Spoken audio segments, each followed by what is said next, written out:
Yo, guy. 199. Everything cool. we did. We maintain. Everything nice, Charlie. We maintain. You know here what happened? What happened this week? Flowy. You beg. Also, couple goals at tons. So. And they activate release clause. Yeah, they activate somebody in release clause.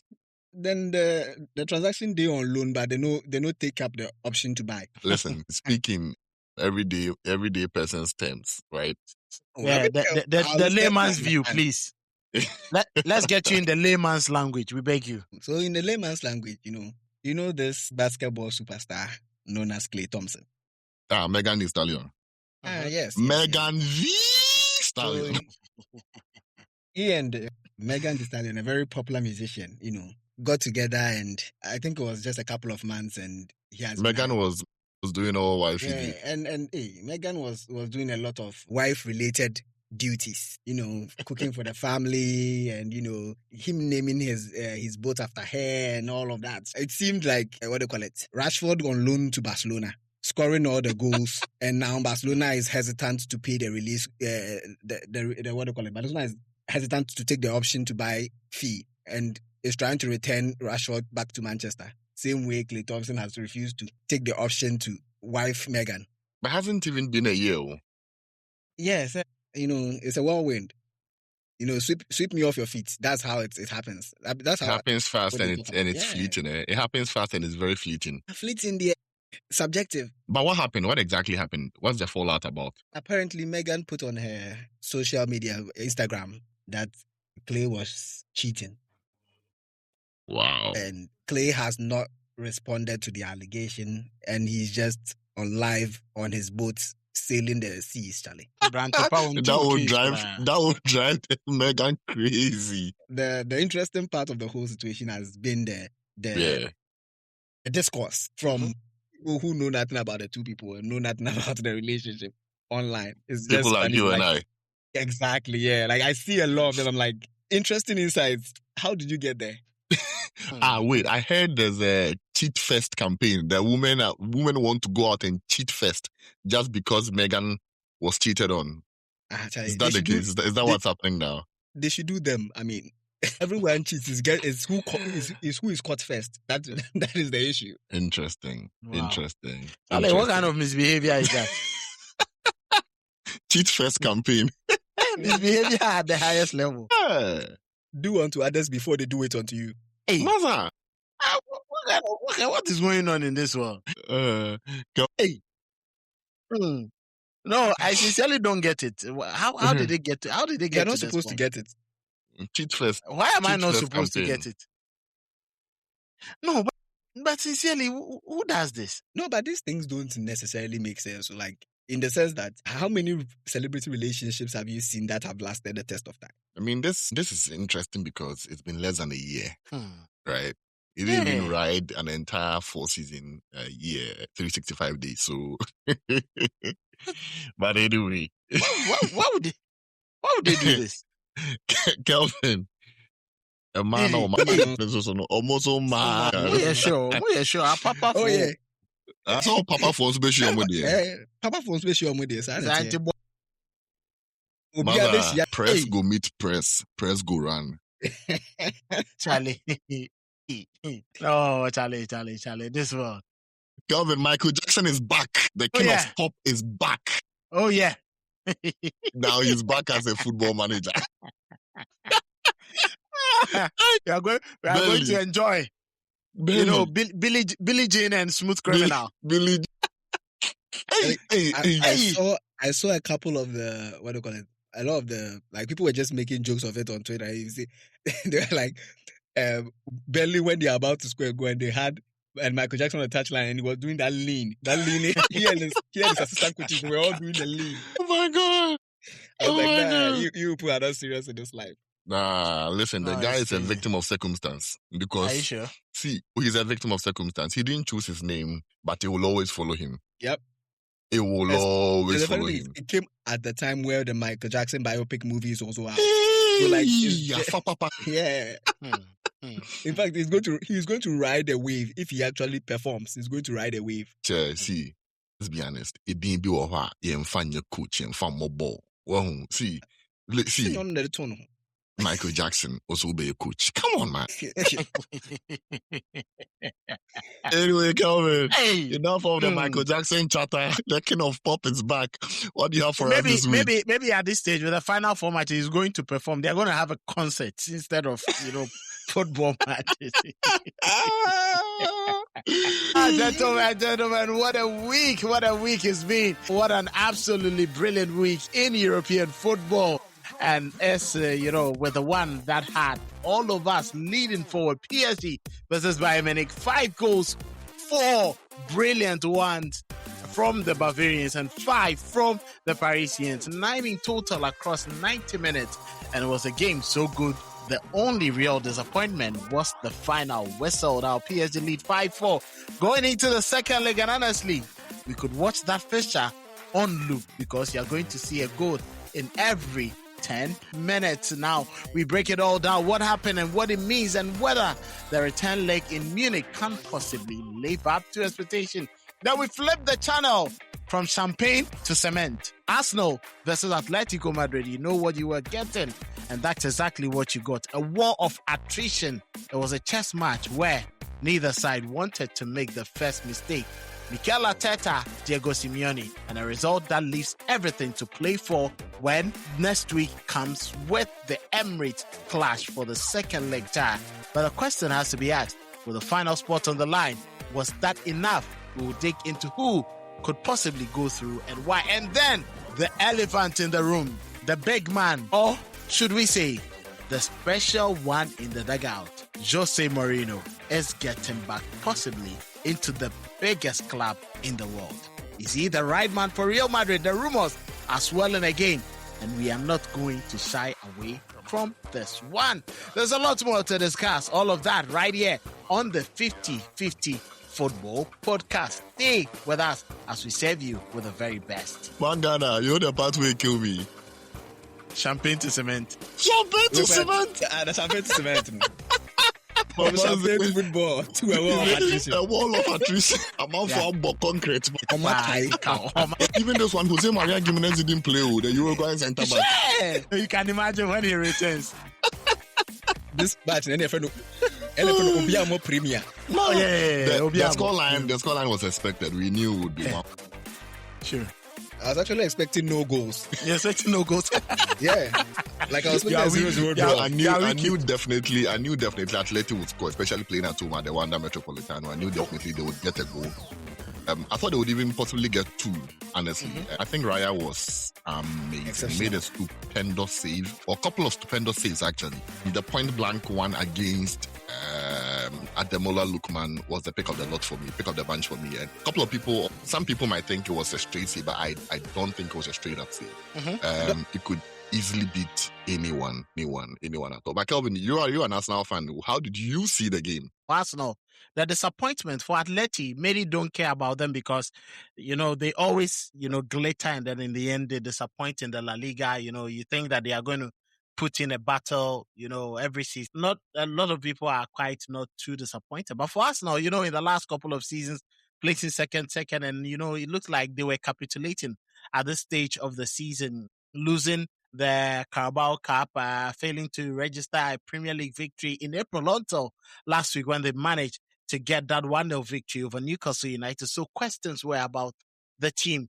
Were they going to be able to survive Atleti at the Wanda Metropolitano? And this was a venue that, Barcelona has struggled in the last couple of times. So many were thinking that, yes, if Arsenal with their shambolic football not being able to create, very defensive, a bit of lethargy in them, fatigue. I was expecting that Mikel Arteta was going to go in with a more robust setup, but it looked like in the opening 30 minutes, he had the perfect game plan that pinned Atleti to, the rear, and especially how Noni Madueke made Ruggeri stuck, on the left back position. And Marcos Llorente was also trying not to move high up because he was thinking about the pace and trickery of Gabriel Martinelli. He might not be performing in the Premier League, but when it gets to the Champions League, he was up there. What Arteta did was to use, his players who could create chaos a lot more. And that is what I think I have been clamoring for, that you use players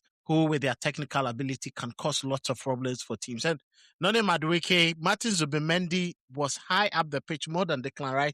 In the opening minutes, if anyone could realize, Rice was just sitting and watching to pick up the scraps and then try to restart play for the team. And I think that worked for Arsenal. If you look at how the first goal came from the penalty, it was a combination of, technical brilliance from Martin Odegaard and then Martin Zubimendi combined beautifully to make that pass to Victor Gyökeres, who Hanko failed to just keep his cool and then bashed a little bit into him, and the referee called for the penalty. Perfectly converted. And I think that was the moment Arsenal could have seized the game on. But as usual, Mikel Arteta and his team were a bit more relaxed. They came back into the second half with a bit of tension. You could see Gabriel starting to feel nervous. Saliba making faulty passes, staying on the ball too long a time. Noni Madueke not really finding his feet. Gabriel Martinelli, and then, Declan Rice not really, finding that smoothness in passing. Hincapié dropping, too deep and failing to get closer to Martinelli like he did. But it was a master stroke. Yeah, it was a master stroke from a coach who understood the game. It was Diego Simeone who made the changes. I was about to ask, the three back. I was about to ask about that. Don't you think that's, switched the tide in their favor? Yes, he read the game better and he showed that he's very much experienced than Mikel Arteta.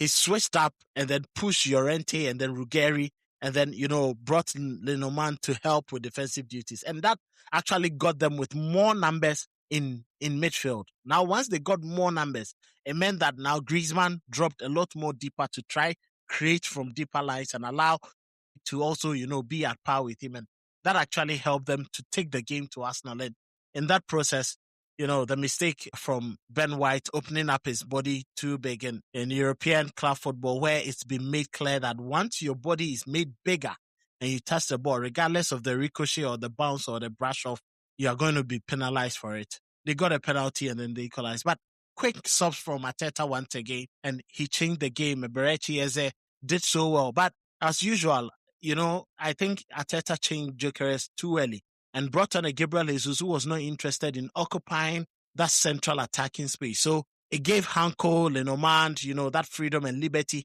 to push high up the pitch. And, Arsenal could play. Eze picks up the ball, and the only option for him was not to go direct, but had to go lateral because Gabriel Jesus himself was far away on the left or on the right-hand side where Saka and then Leandro Trossard were. So it was quite a good game, but credit to the two goalkeepers, especially David Raya, making 5-6 on the night. And maybe Ademola Lookman and then Antoine Griezmann could have done better with their efforts. You cannot take anything away from, Julian Alvarez with that brilliant first half strike and then the penalty perfectly dispatched. In all, I think the two managers rose to the occasion. They brought their cement game high up and prevented each other from having, a good laugh. But the most important moment of the game, I know we are going to talk about it, but it was quite a game that was much more tactical and a lot more given than the previous day's game. Even though that game was more exciting, this game produced, some of the best, or do I say interesting, stats and play in there. If you look at the game that was played on Tuesday between Bayern and then PSG, you look at the number of goals in that game and you look at the number of goals scored, the number of chances created in the Arsenal game, you get to understand that, it was Arsenal and then Atleti's game that gave 22 shots in total for the Bayern PSG game, but it was 16 open play shots. For the Atleti Arsenal game, which ended 189 shots in total, 7 shots better, and then 23 open play shots. That is 7 more shots also better with regards to open play than what we witnessed on Tuesday. So I think it was just a matter of very good defenses, less chaos, and very tactically organized, compact teams who prevented each other from getting goals. He was sleeping. He was only interested in retrieving the ball from the ball boy. I tell you, that ball boy, that ball boy has a Saibari gene. Defense was optional in that game. Honestly. Yeah. I mean, it's good for the neutral. It's good for people who don't follow football, and it's good for the excitement of the game. For the excitement of the game, yes. But at this level, casual fans, right? At this level, semi-final of the Champions League, I really don't remember the last time I watched a game like this, high-scoring game, 9 goals, especially in the second half when PSG went up 5-2. And I think it was very, very naive of Luis Enrique, and I was very disappointed in him, to make the sub when they were defending a free kick in their box, when he took off Zaire Emery. Yes. Yeah, it was very naive of him to make the sub at that time. It's always said you don't very, make changes during like a corner or you don't because it kind of puts off. Do it when you're attacking, right? Because now it puts off the opponent. Yeah. But and now actually when you're puts defending, off the defending set pieces, because that's what I'm saying. When you're defending, now it's a problem, right? So like, to buttress your point, when you are the one defending, it's a problem because now people are asking questions. All right, who's marking who? Because you see a height difference between Fabian Ruiz, who came on for Zaire Emery, and even in the zonal marking, Zaire Emery is likely to be a blocker, but Fabian Ruiz on the pitch would definitely be in a zone. So people would be confused. Okay, what's happening? And lo and behold, Upamecano just ghosted into the box and he scored.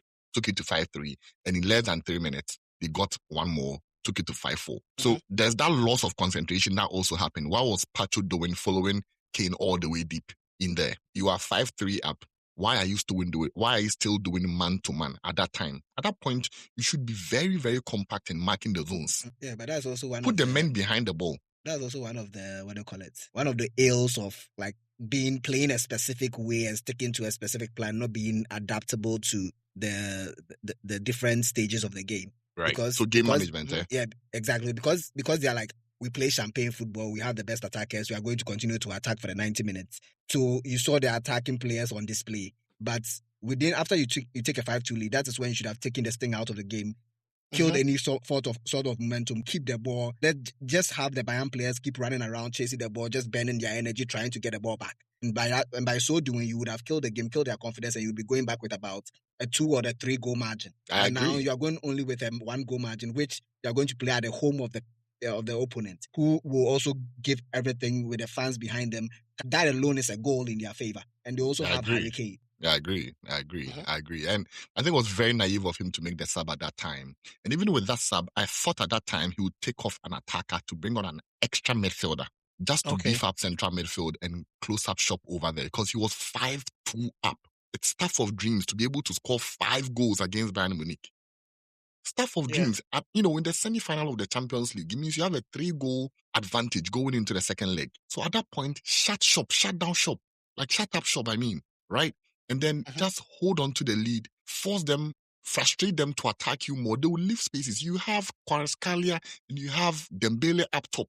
They can create chances for you. They can be very devastating on that counter-attack. And we saw that whenever they were on the move, whenever they were on the counter, it was dangerous for Bayern Munich. We saw it every single time. And they had a lot of 1v1s against Upamecano, against Stanisic, against Jonathan Tah.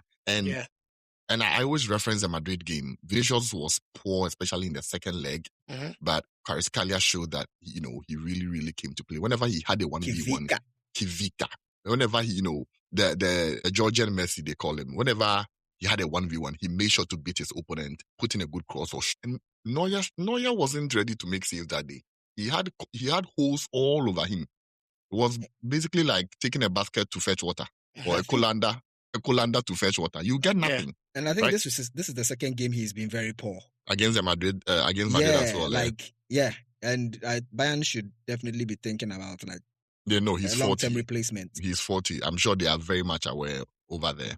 Yeah, because he might cost them the final. I mean, they're not in the final yet. I don't think they make the final. They're not in the final. That's what I mean. He might cost them, because if they had a solid goalkeeper in there, they wouldn't be conceding the goals they were conceding. I mean, some of them, yes, but I really don't think they make the final. From day one, I've had my money on PSG because I've always felt they can navigate a 2-legged affair. I'm very disappointed they conceded, those 2 goals, especially in the second half. Yeah. And, let's take a moment to talk about the second goal. The pass, the spin, the space Harry Kane had at the center of the pitch. No one marking him. Got time. You're talking about the 4th goal? The 4th goal, Yeah. Picked his head up and found the run of Luis Diaz, who had made an inverted run to the center. And he had Marquinhos 1v1 because Pacho was following Harry Kane all over. And, we all know Marquinhos, isn't 33 years now, not the best, with a lot of space around him. In a foot race, of course, always Luis Diaz is going to beat him. But what a touch, the first touch. What an absolute beauty of a touch. In fact, one thing I feel a lot of people underrate in football is the first touch. If you're a player who has a deft touch, it gives you it creates more space for you, gives you more time on the ball. Like it does so much for you as a player that you don't have. The touch alone could even be a dribble. Yes, the touch alone. If you have that quality in terms of how you control the ball, you always find yourself on goal more often than not. There's this coach in Kumasi, right? Sani Dendem. Yeah. Sani says by your first touch, you will know whether you're a good player or not. Oh, yes. Exactly. Exactly. Once you go to Swami to train with Sani, they give you the first ball. With your very first touch, he can tell you to sit down. He can even tell you not to come back again. A player that epitomizes the first touch is, what's his name? Dimitar Berbatov. No pace whatsoever. Just his first touch created space for him to score goals, bags of goals. Yes, and the best players always epitomize that, you know. Yeah. You look at Zidane, you look at Ronaldinho, you look at Pirlo, even Messi. One Mata. Even look at Musiala, look at Ulis, look at Mata. Yeah. You get it. And even now, how I watch Manchester United's game, man. Look at Kobe Mainoo. His first touches, you know, more like Seedorf does it. It takes him away from you. So I think that, you know, that is why I always speak about the technical players. If you have technical players, you don't joke with them. And it's the reason why Bayern Company and then Luis Enrique decide to just release players to do whatever they think that they want to do, and then does not play with that Kante, you know, kind of DM, does not play with, you know, that why I say Asian kind of DM, you know, Casemiro kind of DM. They don't want that. They want that's why the game. Yeah, FIFO. There was lot of chaos, but let's be sincere. If it was our teams losing it at 5-2 to make it 5-4, we'll be complaining. We'll be beating up the coach. But it looks like everyone seems to be very silent on Enrique. But he's actually cost PSG because in Bavaria, trust you me, Bayern will come all guns blazing, especially when PSG are missing Achraf Hakimi. I don't trust the replacement. Charlie, then see Konrad Lama in Farm No doubt that Bayern will come out guns blazing, but you are talking about a manager who's been there, done that, literally just the last season. So there's no question, there's no reason to doubt him now. You have to give him the benefit of the doubt that he knows what he's doing and then he's going to deliver because he's been there, he's done that. If it was a manager who hasn't been there, then we can understand the doubt. Or if it was someone who has been there multiple times and never gotten over the line like your manager, then we could understand the criticism. But for somebody who's won Champions Leagues, who's won leagues, different countries, the least you could do is give him the benefit of the doubt. He managed to score 5. He can score 4 in Bavaria. I mean, it's a possibility. So. Yeah, it's a possibility. It's a possibility. To be honest with you, I struggle to see how.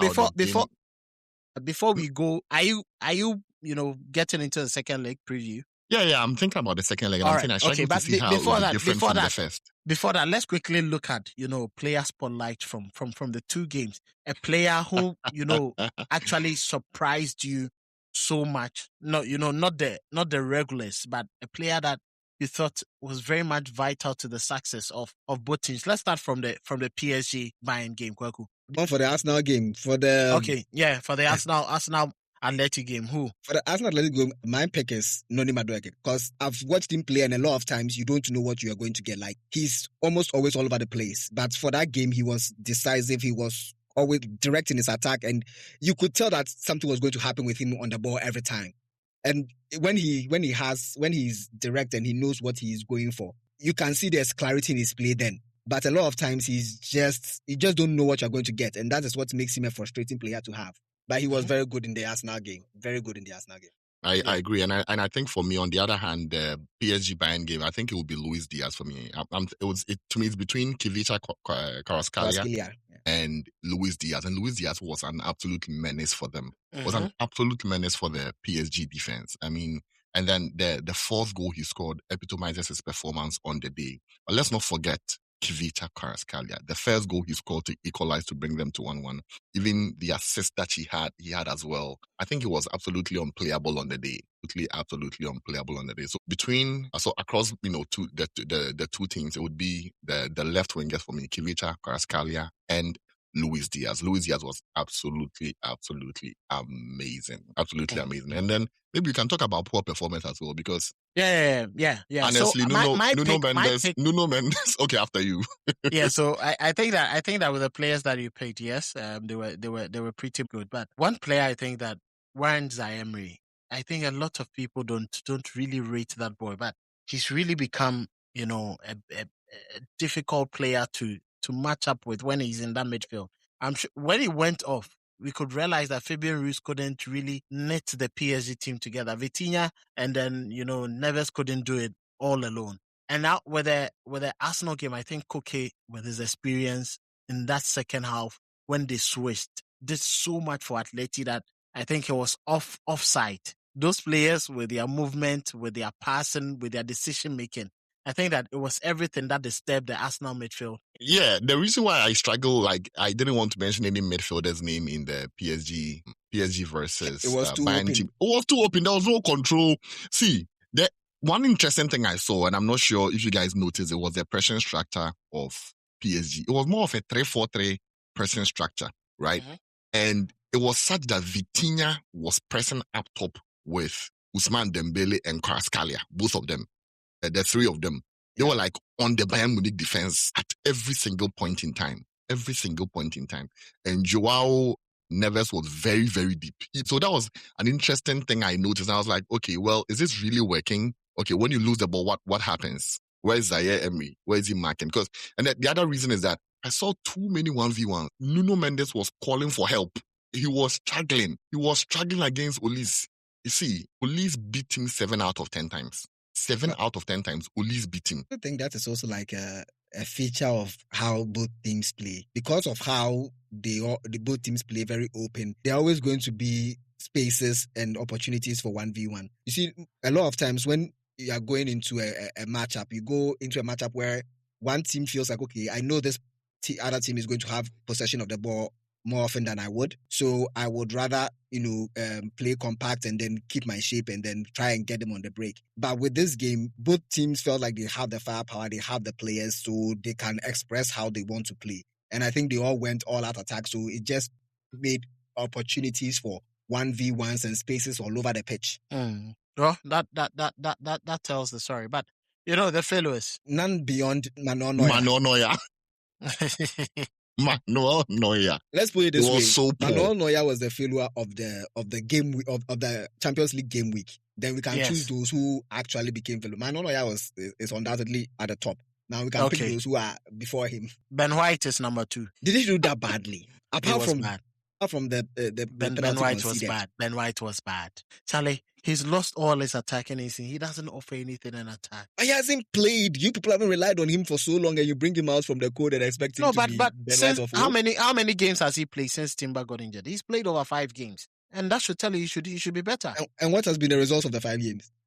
Oh, Charlie, we've won only one. And that should also tell you. So Onyadi, the ball never hodled. And it was the same issue.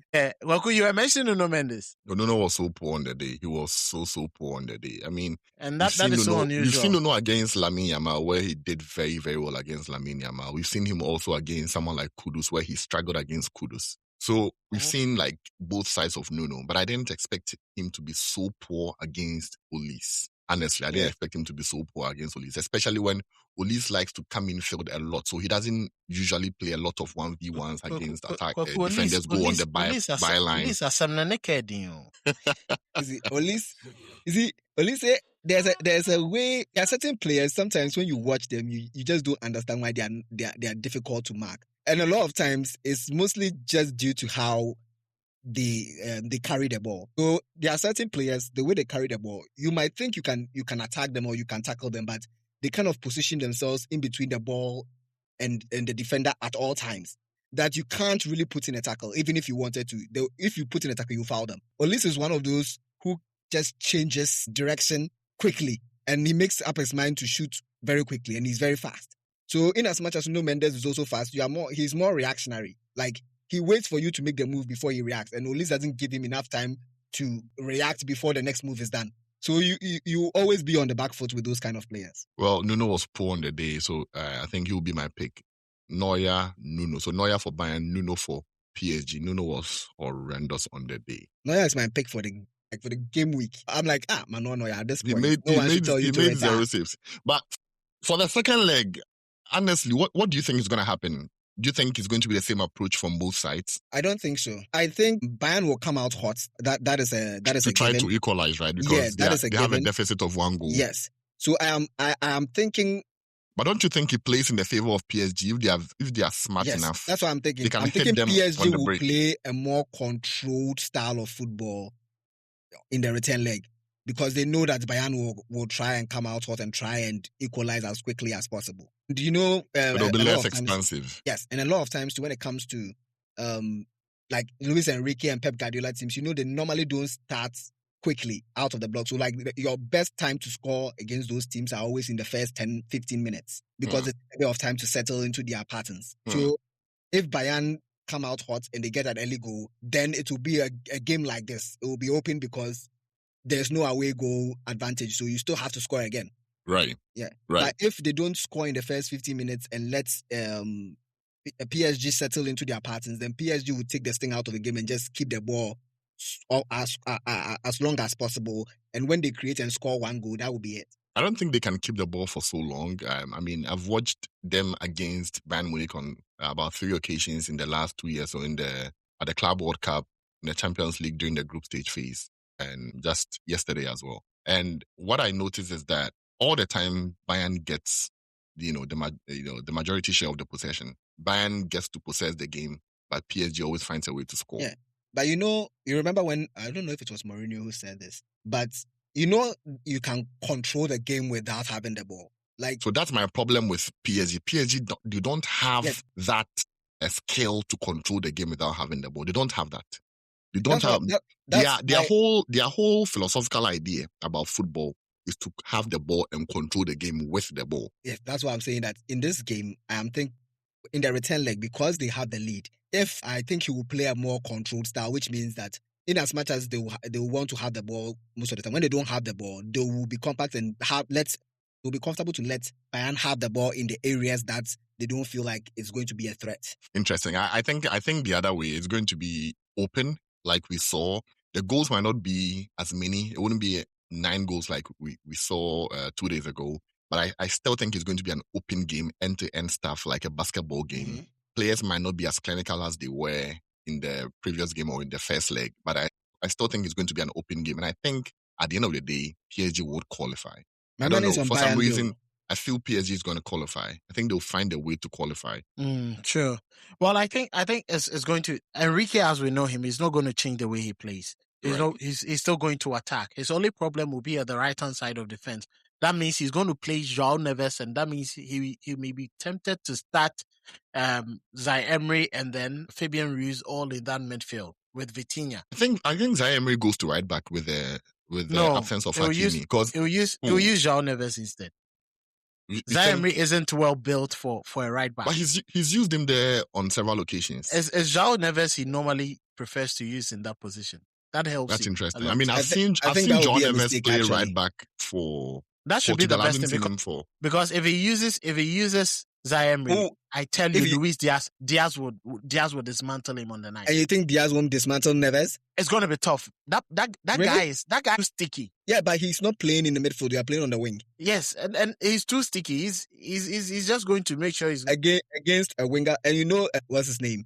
Luis Diaz is one of those wiry kind of players. He doesn't look strong, but he's extremely strong. Yeah. He's strong. It's not that he doesn't. He's strong. I think he's going to He's going to bully João Neves on that side. Yeah, of the physically, especially if they don't give him support. Yeah, physically, he's a player. 1v1, they leave him 1v1. He's going to get the better of him every time, and it will be sad if you are getting taken advantage of on the left and on the right, because Olise will still take on his matchup. Well, I think Bayern stand a better chance of qualifying. They will be playing at home. They would have, the support behind them. They are going to come all guns blazing, unless Dembele decides to give himself an off day. But if he's if he's ready and willing to play with Doué, then it's going to be quite difficult. But I still think that Bayern have a huge advantage to edge this and get into the final. I'll be very much happy to see Vincent Kompany. Not many trusted him, and I think as a black manager taking on a huge responsibility at Bayern with,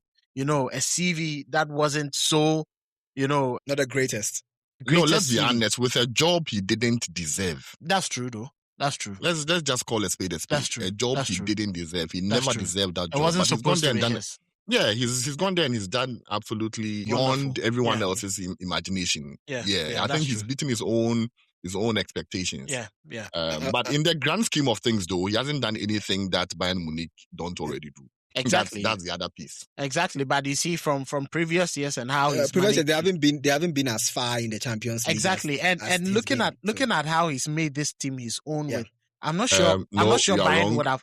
Bayern wouldn't have gone for. He's made this team his own. I'm just saying, Nana, sorry. No, I'm just responding to Nana Mangana that they were already in the semi-finals with Thomas Tuchel against Man City not so long ago. They were already playing in those stages. But I think I'm not saying they haven't played those stages, but where did they get to last season? No, last season they played in the semi-final again. Good, and quarter-final. They played the quarter-final. And even before that, they played Real Madrid in the semi-final as well. So they've already been there. That's what I'm saying. He's not doing anything that they've not done before. But the only thing is, even the league record, he's used. Yeah, the only thing is, even the league record. I'm just trying to state a fact. Even with the league record, his best is to equal Juppinke's record of 91 points. That's it. Yeah. So I think that what he's done is the players that he's used to achieve these feats are not players ordinarily. A lot of them, are less fancy than you wouldn't. You pick others ahead of them for the Bayern team. Bring Pavlovic, Stanisic. Pavlovic has been a revelation. Yeah, and Konrad Lemar, he's done very well. Because they signed him as a midfielder. I'm not sure in your dreams you would have signed Jonathan Tah to play for. I still won't sign him today. Exactly. But he's using sign him today. He's using that player to achieve it. But let's get into predictions. Yeah, Mangan, I wanted to say something. Follow with your predictions. That's the reason why he's on the podcast and then Kompany is in the dugout. Exactly. Well, we'll finish our coaching badges and Kweku will get to coach Real Madrid after Mourinho. But Mangana, your prediction for this game, and then we finalize quickly on the Arsenal game and then get to the big topic. I actually have a wild one. I think Bayern Munich are going to win 1-0 in 90 minutes. It will go to extra time and Bayern Munich will score in the second half of extra time. Hurricane penalty to send them to the final. Okay, so you think we are not going to see many goals as we saw in the first leg? Yeah. All right, Kwaku? I think it's going to be 2-1 PSG. PSG will go away, beat them 2-1. They would huff and puff. It would yield no result. Well, all right, now quick one into the Athletic game. Mangana, just maximum is 3 minutes for your prediction. The concrete derby. Yes, maximum is 3 minutes for you. 3 minutes for you. Who holds the advantage going to the second leg and your qualification verdict? I think Arsenal hold the advantage going in. In fact, I don't think Arsenal hold the advantage actually, because some way, somehow, Arsenal are afraid of their own fans. And their fans too are not forgiving because they feel like a lot of things have been yanked away from them. And Arsenal don't start well or don't play well in spots within the game, they tend to get on the back of the players. So I think Arsenal will have a lot of pressure on them. But you know that for the past 3-4 weeks, I've been Arteta's, what do you call it?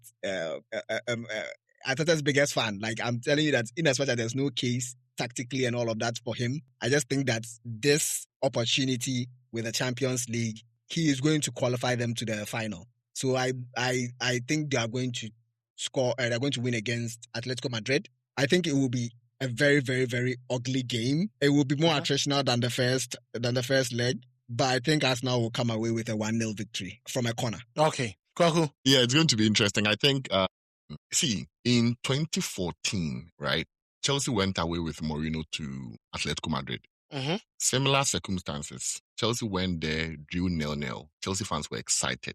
Yeah. They returned to the bridge and thought they were going to win the game easily. They got the first goal through, I think, Eden Hazard, if I'm not mistaken. And Atleti found a way to equalize. Was it through a corner kick of some sort? and went on to score a second goal. I'm not sure of the exact scoreline, but Atleti qualified. It was the semi-final of the Champions League. And that's what took Atleti to the Champions League final to face Real Madrid. And that's what led to La Decima. I think a similar thing is going to happen. History would repeat itself again. I think Atleti would rock up to the Emirates, find a way to qualify to the final. I don't know how. I can't get into the details like Mangana did, but it's just a gut feeling. I think that's what's going to happen. Atleti will qualify, yes. Okay.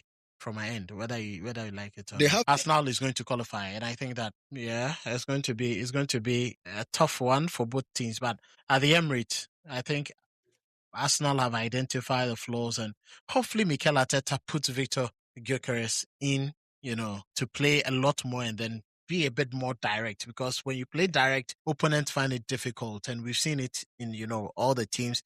And PSG did it, Bayern were struggling. Bayern did it, PSG were struggling. And then when Arsenal started to do it, Atleti started making errors. So hopefully that works. Now to the big, big, big news.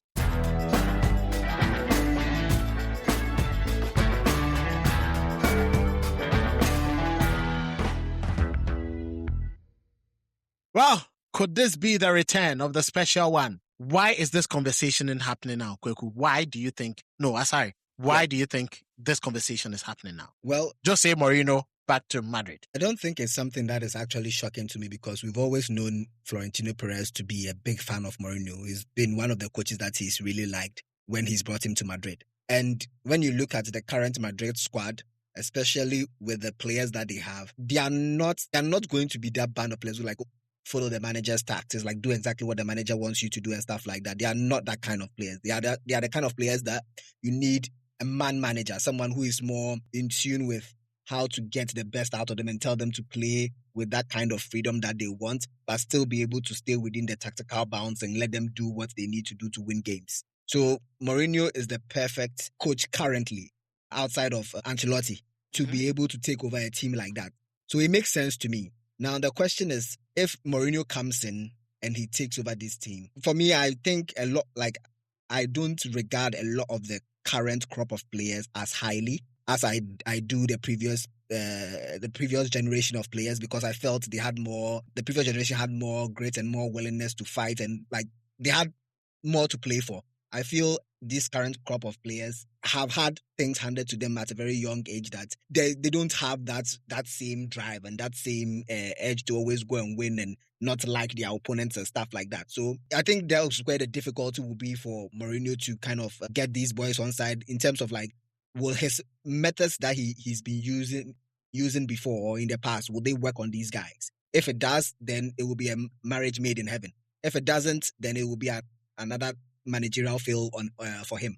Well, Mangana, you said managerial fail. What do you mean by managerial fail for him? Yeah, managerial failure. Can you define what you mean by managerial failures for Mourinho? I'd like to understand that. We've always known Mourinho to be a winner. You've always known. Okay, yeah, go on. We've always known Mourinho to be a winner. Or you've not known Mourinho to be a winner. No, you go on. I'm trying to understand what you mean by another managerial fail for Mourinho. Mourinho to be a winner. Okay. For most teams that he's managed, he's won the league and the Champions League for some, but most of the time the league he will win it. Unfortunately, in the past few teams that he's had, those teams have not been at the same level, and whether you believe he is at the same level or not, he's not been able to win the leagues in that sense. So if he goes to Madrid with the crop of players that we all believe that most of the players in Madrid are top quality players, and he doesn't win, then it is a managerial fail. You said another. Because the operative word here is another. So once you bring in the word another, it means he's been failing. He didn't win the league with Man United, did he? So, wait. So, good. You made a point. Good. Who made it? Right. I didn't say. You said those teams he's managed haven't been at the same level, or they haven't been teams they haven't been teams with the potential to win league trophies, right? It doesn't matter. Okay, so he's supposed to be Harry Potter. It's his pedigree. So he's supposed to be Harry Potter wherever he goes. When you give him Burnley, he should win the league with Burnley, right? When you hire Kelvin, when you hire Mourinho, what do you expect? I give him objectives. You expect instant result. Exactly. You expect instant result. No, he was very political with his answer. Don't change his answer. He said results. Trophies. No. He said results. Pause.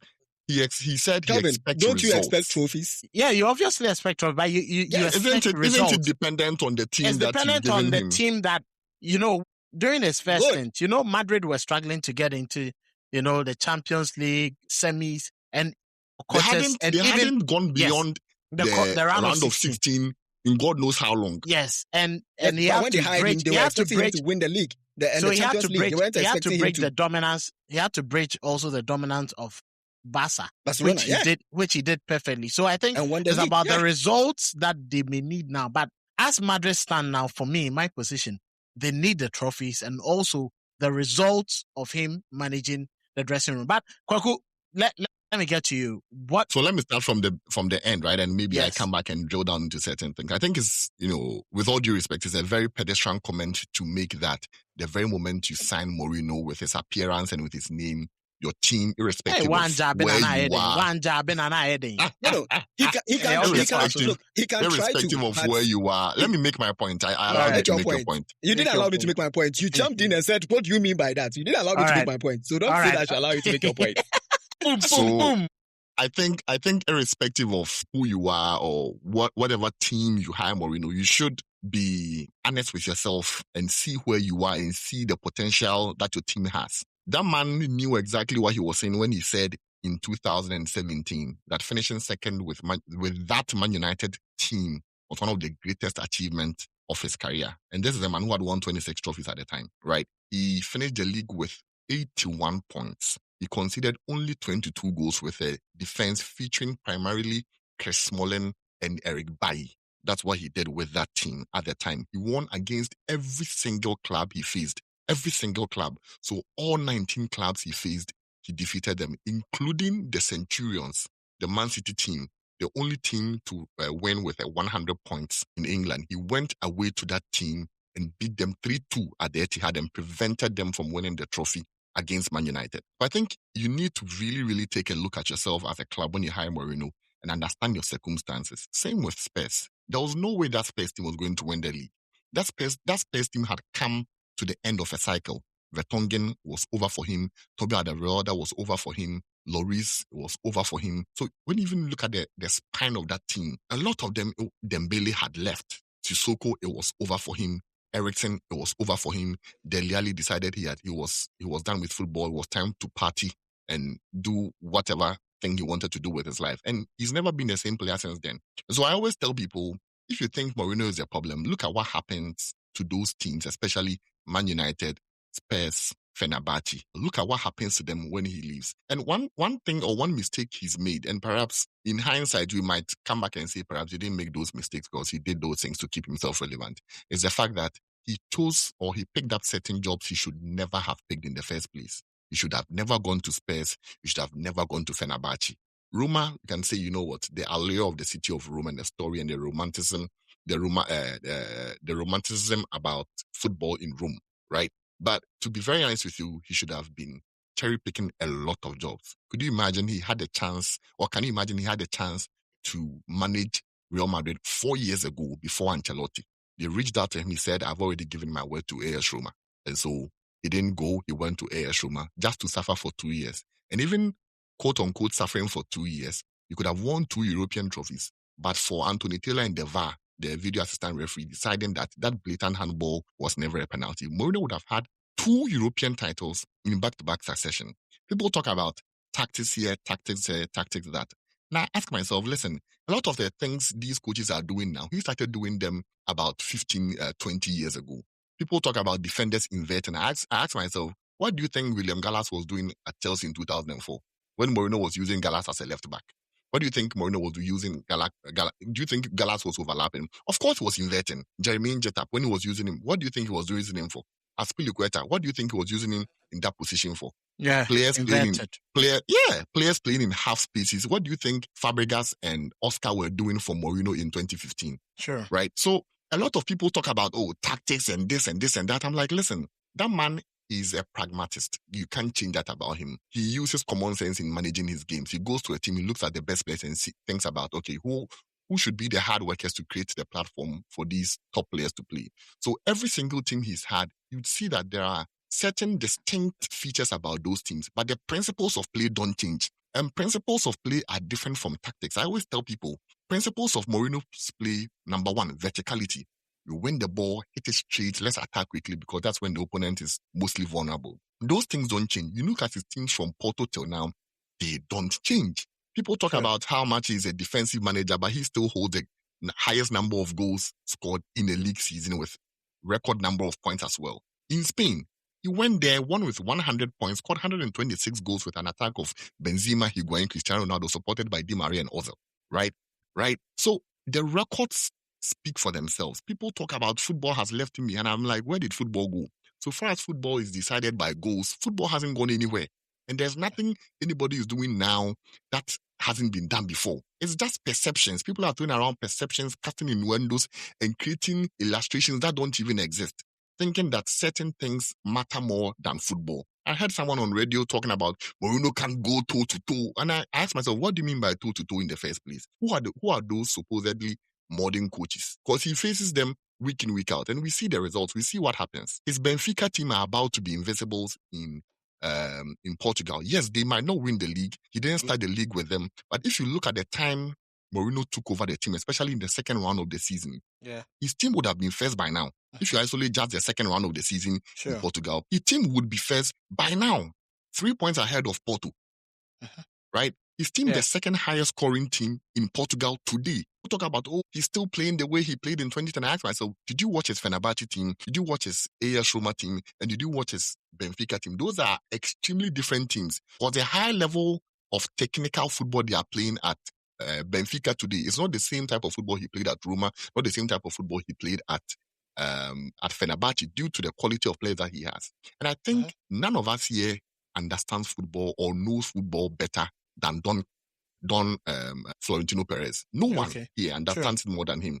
He knows he needs to win to have that fairy tale retirement that he needs or he wants for himself. And the man to guarantee that for him is José Mourinho.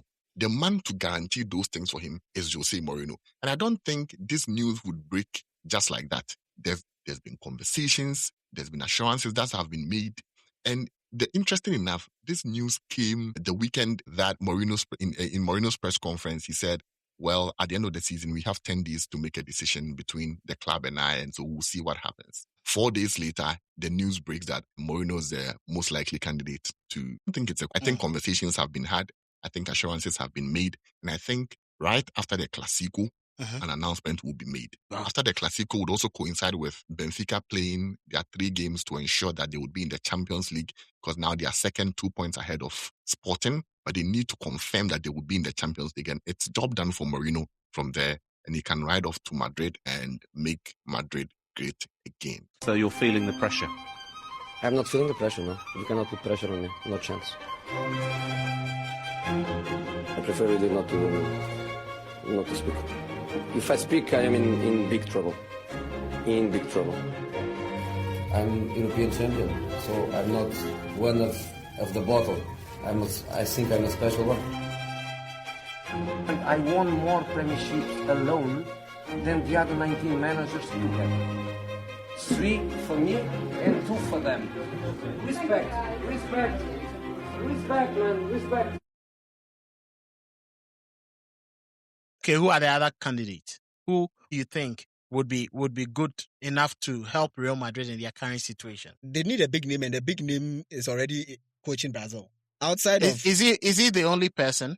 Outside of them bringing Mourinho back, because they don't need like a coach on the pitch, like a tactics kind of coach. They don't need someone who is going to do his work on the training pitch. They need a man manager.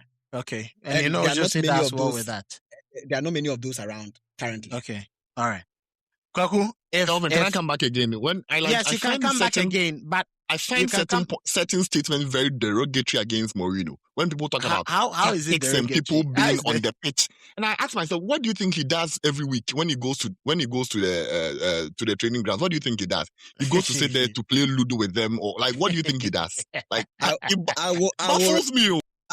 will refer him to the recent interview Peter Cech just had. When you go and watch it, then you come back. I can quote him verbatim. Quote him. What he said was, Wenger, he said, Wenger allows you to express what you have. Mourinho squeezes what you have out of you. And he said Mourinho is the type of coach who can decide at halftime and tell you, listen, today we are completely shit. We're not doing well. However, go out there and win the game. We can't lose this game. If that's all you heard, go watch it again. Yeah, I'm quoting the salient points you're asking me. I know you are going to you are quoting come back to this conversation. So you are going to come back to this conversation. If you want to make certain quotes, come back to me and tell me. We are far. Okay, Kwaku. No, and Kelvin, I know you love Fabregas very well. I know you love Fabregas so much.